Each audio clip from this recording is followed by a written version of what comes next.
I wanted to mention something really quick. I went to I was lucky enough to go to the Met Gala last week or 2 weeks ago, and I saw Kendall and Kylie Jenner, who look gorgeous, by the way. Really? Stunning, yeah. But they wore... When don't they? No, they really are a good-looking family, but a lot of them, she had an orange outfit on, and Kylie had a light blue outfit, and people compared them to you and Jim Carrey in Dumb and Dumber.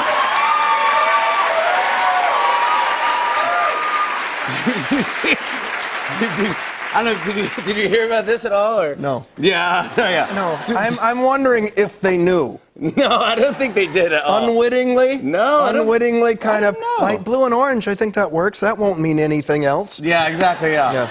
But obviously, yeah. They look fabulous. It's the gorgeous version of you. They look dumb, but they look fabulous. I don't know how you're doing all this, by the way. I don't know how you're doing the show and coming on our show. The drugs are good. Yeah, exactly. But you're also doing commencement speeches. I am. At schools. You're doing one next week, right? I am. Yeah, what? Someone asked me to talk to college kids, which I love doing. I love doing. They're all so eager, and they can't wait to get into the world. You just want to slap them. Dude, and I'm this the guy is as good as it gets. I'm the guy you bring in. What do you say? Here's the thing I tell college kids, and I'll probably do a version of it this week. I went to Central Michigan University. Thank you. Central Michigan University. I didn't graduate. I dropped out after my junior year. Thank you. Yes. You did. And went to New York to be an actor and all of that. So I'm in a waiting room. I'm in a callback, a final callback with 3 other really good young actors. This is like early 80s. And they're all in there, and we all went to college, and I start to hear them talk, and they start to compare. And they go, "Where'd you go?" And the guy goes, "Oh, I went to the Yale Drama School, and I did a Hamlet. I don't know if you heard about it." "Oh, my God, of course I heard about it. You were 21, you were Hamlet, and you were at Yale." And then the other guy says, "I went to Juilliard." "Juilliard, wow. What about you?" "Well, I went to RADA, the Royal Academy of Dramatic Arts." Jeff, where'd you go?" I said, "CMU." And they said, "Carnegie Mellon?" I said, "No. Yeah. Central Michigan University," and they all kind of just looked down at their scripts and just kind of, it all just went away. Yeah. The audition was for Terms of Endearment. Wow. And there you go. I'm just saying. Change your life. You can be from anywhere. You can be from anywhere.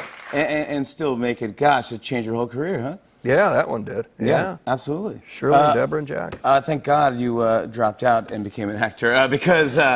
I got to see you perform this play, To Kill a Mockingbird, and you're doing it for a little while, right? It's a year. You're doing it for a year.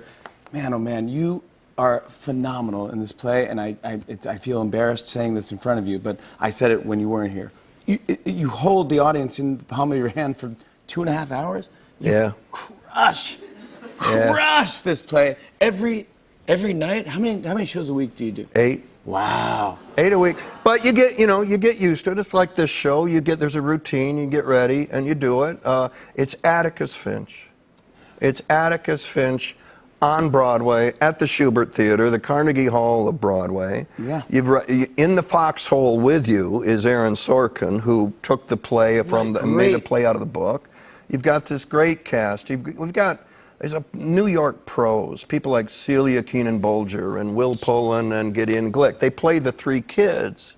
They're adults. But they play. But by the end of the play, you think they're children. Oh, 30 seconds in.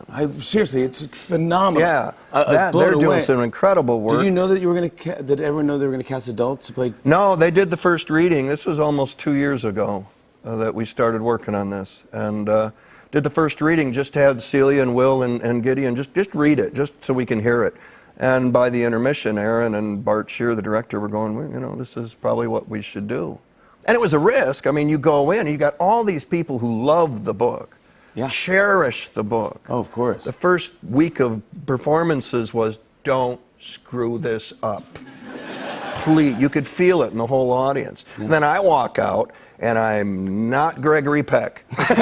No, you are. And they have to adjust to that. I mean, that whole first month was just like, And we took them, and it took, and what Aaron did, what Bart did, what, you know, the Peck thing, we do a different thing with it than what he did in the movie, and it works. The story still works. The play, if you're in this theater, and that's the difference. You watch the movie, you read the book, you feel the play.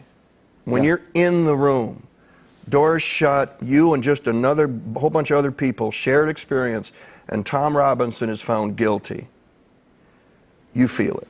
Ooh, I mean, and so that's what we've got going for us, and it works. It rocks the room. I mean, it does. It's insane because I actually enjoyed. Aaron put a little humor, a little bit into it, which is not in the movie. We got funny, yeah. A little bit, dude. You have laughs, and here's what's genius about it. It kind of lets you loose, and you kind of like lower your guard for a second because you're laughing. You're like, and then you go, psh. Yeah. And dude, it's like, oh my gosh, and it is. So you can hear it like a pin drop. Yeah. And it was unbelievable. The cast is phenomenal in this thing. On and on and on. I said, and it's on and on and on.